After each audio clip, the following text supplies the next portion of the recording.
tayo sa work. Bale, 7 minutes drive. On the dot ako, sabi ni Miguel. Yung mentality kasi na malapit lang, di ba? So, hopefully, tomorrow. Hindi, naglinis din naman ako kasi. Tapos nag-prepare ng food kasi sobrang aga ko. Hirap pang gisingin. So, yun.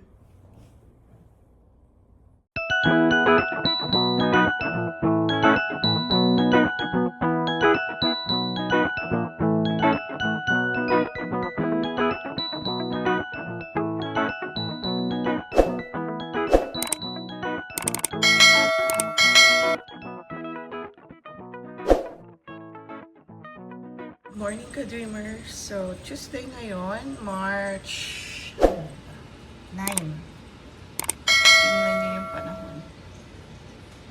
May florista naman siya kanina, madaling araw. So, puti na naman. On and off na yung florist. Pero at least ganyan lang, paunti-unti.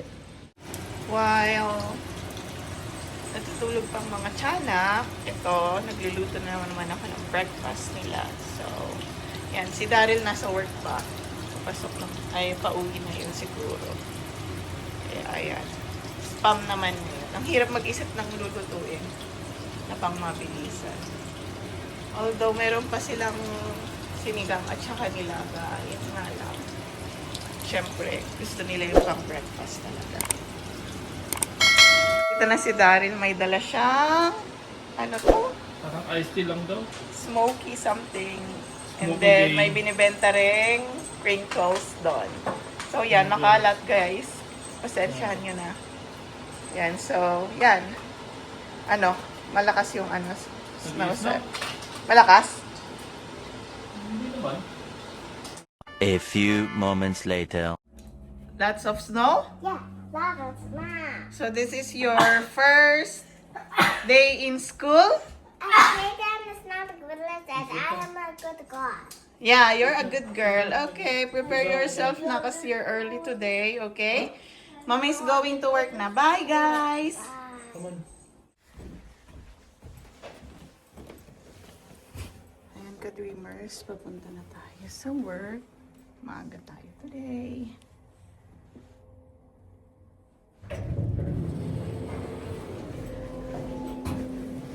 So,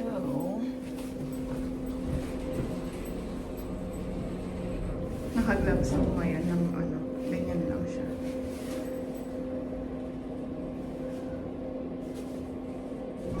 Hindi masyadong malamig.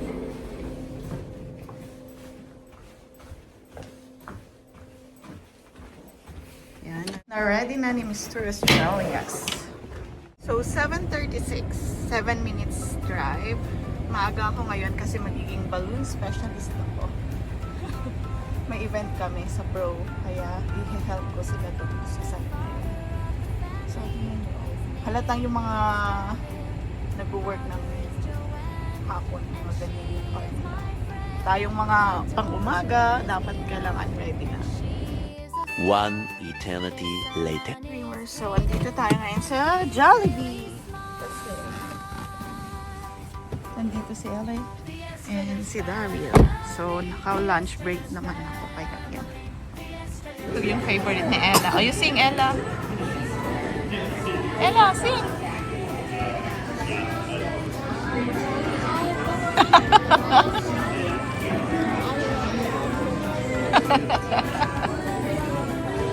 A few moments later. Dreamers, nandito na tayo sa work.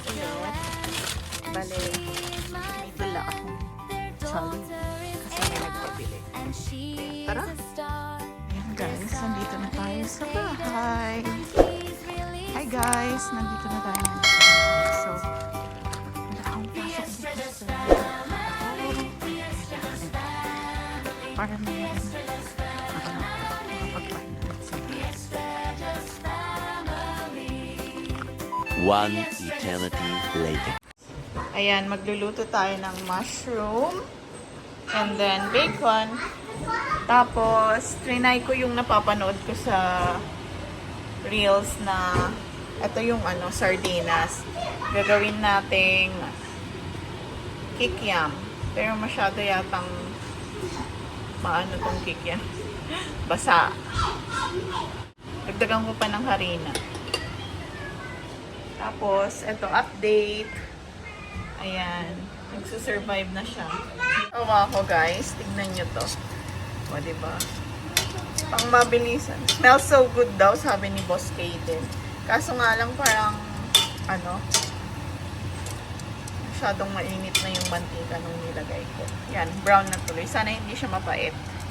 Pa yung itsura niya, hindi ko ma-perfect yung form. Pero, ay. Pero ganito na ang kinalabasan. Ang lalaki. Natatawa ako. First time. Sorry naman. Sana masarap. Kasi may sausawan tayong gagawin. Hindi ako gagawa ng mang sauce. Pero, yung ano lang, nabibili lang talaga na homemade na. Ready-made, kumbaga. Next time, ang tatry ko is yung empanada. Tingnan natin kung maging successful. Yung isang putahe natin. Yan. So, ito yung ginugupitan ko siya dahil yan. So, papakita ko rin mamaya kung paano. One eternity later. Ito, tinatry ko na siya, guys. Mas maraming itlog yung nagawa.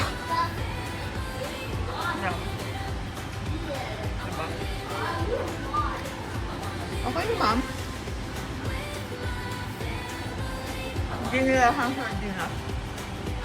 Nilagyan ko siya ng olive oil kahit naman hindi mo na kailangan ng oil to kasi bacon na siya. Pero prefer ko para malagyan na rin yung mushroom ng oil. Olive oil naman eh. So, okay lang. Ituin lang siya ng saglit. Usually, ang gamit ko dito is yung asparagus. First time ko lang din try ito. And yan na yung outcome ng ano natin, kikiam. Hintayin natin yung manghuhusga ng food. Kasi dinner niya na rin. After 1 minute, ganyan lang nangyari. Nagka-hiwa-hiwalay na sila. Ha? Oh. Hello, what is that? Mushroom and bacon. What is that? Which one? Oh, that's kikiam. Yes, that's for you. Okay, sir. And then, tignan nyo naman. So, tatakpan na natin nung ay, mamaya na lang kasi mainit pa. Ito daw gusto ni Kaden. So, okay, then. Guys, kain tayo. May spam din. Tapos, gusto daw ni Kaden. So, guys. The father of the family, his name is Daryl. Husgahan mo kung anong Mother lasa. is Joanne, Pingi ako and dito. she is my friend. May Their sanyang plato. daughter is Ela, and she is a star. Their son is Caden, and he's really smart. Ano yan? The Estradus family. Hindi na ako The mag-rice. Estradus family. Diet. The Estradus family. Oh, kamusta The lasa? Estradus family. Ay, yung isa, tikman mo naman yung may bacon. Yung parang sa samgipsal yan. The father of the family, his name is Ano, masarap? Daryl. Mother is Joanne, Try mo to. and she is my Isang friend. Their subuan dapat wala daughter is kang- Ayla, and she is a Samgyup nga star. eh. Their son is Caden, and ano? he's really smart. Okay? Alam ko, The kailangan mo pa Estradus yung ulam. family, the Estradus family, the Estradus Sarap? family, the Anong ketchupan mo? family, the Estradus family, the Estradus family, the Estradus family, Marami nga. the Yan si Kate. Uy, Estradus how is it, anak? family. Good? Masyadong malaki. Pero hindi mo talaga yan makakat. And ito, perfect sa sausawan na Jufran. Jufran, yung sa Pilipinas, ito sweet chili. Sarap siya. Pero suka yung sausawan ko, kaya yun. Si Ella naman, peach mango pie na may ketchup. Yummy? No? How is it? It's too spicy.